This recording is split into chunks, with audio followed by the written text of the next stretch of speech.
आयो हजुर बिग्रिएको कुकर ठिक गराउनुहोस्, ग्यास चुल्हा ठिक गराउनुहोस्।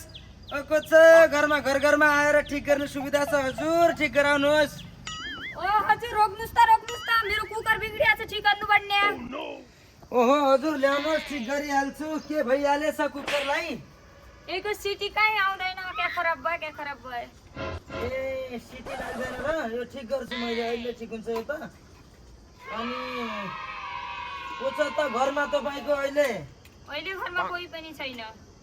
ए बुढा कहाँ जानु भएको छ? बुढा त इन्डिया।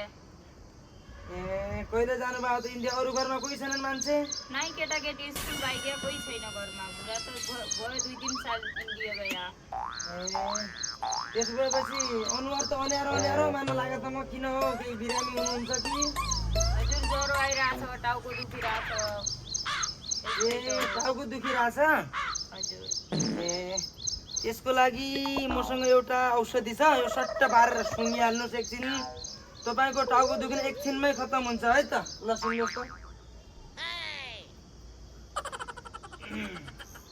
यसले ठिक गरिदिन्छ एकछिनमै। न एकचोटि अरू सुन्नुहोस्। ओहो हजुर तपाईँको औषधिले त चक्कर आए जस्तो भइरहेछ।